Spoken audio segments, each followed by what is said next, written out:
Okay Ravi sir, ಈಗ normal ಆಗಿ ನಿಮಗೆ ಹೀರೋ, ವಿಲನ್ನು, ಕಾಮಿಡಿಯನ್ ಪ್ರತಿಯೊಂದು ನಿಮ್ಮ ಸುತ್ತಾನೇ ಸುತ್ತಾ ಇರೋದ್ರಿಂದ ಇಲ್ಲೂ ಕೂಡ ಇದೊಂದು ದೊಡ್ಡ ತಾರಾಬಳಗ ಇರುವಂಥ ಸಿನಿಮಾ ಅನ್ನೋದನ್ನು ಹೇಳ್ತಾ ಇದ್ರು.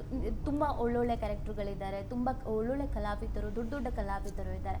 ಸೊ ಈ ಇಡೀ ಸಿನಿಮಾ ಉಪಾಧ್ಯಕ್ಷ ಅಂತ ಬಂದಾಗ ನಮಗೆ ಅಧ್ಯಕ್ಷ ನೆನಪಿಸ್ಕೊಂಡ್ಲೇಬೇಕಾಗತ್ತೆ. ಸೊ ಈ 26ಗೆ ರಿಲೀಸ್ ಆಗ್ತಾ ಇದೆ, ಒಂದು ಉಪಾಧ್ಯಕ್ಷ ಅನ್ನೋ ಥೀಮ್ ನಿಮ್ಗೆ ಹೇಗೆ ಅನಿಸುತ್ತೆ ಅಂತ? Fantastic theme. ಬೇಸಿಕ್ಲಿ ಒಂದು ಫುಲ್ ಇಡೀ ಫ್ಯಾಮಿಲಿ ಬಂದು ಅಜ್ಜಿ, ಅಪ್ಪ, ಅಮ್ಮ, ಮೊಮ್ಮಕ್ಕಳಿಂದ ಎಲ್ಲರೂ ಬಂದು ಒಟ್ಟಿಗೆ ಕೂತ್ಕೊಂಡು ಒಂದು 2-1/4 ಗಂಟೆ ನಾನ್ ಸ್ಟಾಪ್ ಎಂಟರ್ಟೈನ್ಮೆಂಟು ನಗ್ತಾ ಮನೆಗೆ ಹೋಗ್ತಾರೆ.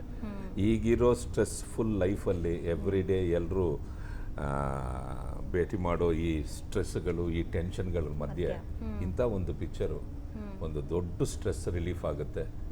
And Chikka first time Chikka and Malaika ಇಬ್ಬರಿಗೂ ಒಳ್ಳೇದಾಗಲಿ. ಆ್ಯಂಡ್ ಡೆಫಿನೆಟ್ಲಿ ಒಂದು ಒಳ್ಳೆ producer DN cinemas Umapathi. So already ದೊಡ್ಡ ದೊಡ್ಡ ಪಿಕ್ಚರ್ಗಳು ಮಾಡಿರೋ ಒಂದು ಸಮಸ್ಯೆ ಇದು. ಸೊ ಈ ಪಿಕ್ಚರಿಂದ ನಮ್ಮ ಚಿಕ್ಕಾಗೆ ಒಳ್ಳೇದಾಗಬೇಕು. ಆ್ಯಂಡ್ ಟೋಟಲ್ ಒಂದು fantastic entertainment picture, 2 hours 15 minutes non stop entertainment.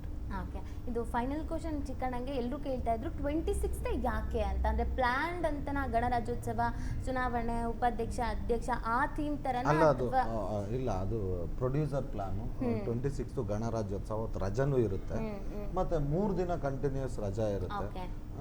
Free ಆಗಿದ್ದಾಗ ಆರಾಮಾಗಿ ಗಣರಾಜ್ಯೋತ್ಸವನ ಆಚರಿಸಿ ಮತ್ತೆ ಥಿಯೇಟ್ರಿಗೆ ಬಂದು ನಕ್ಕೊಂಡು ಆರಾಮಾಗಿ ಹೋಗ್ತಾರೆ ಅಂತ.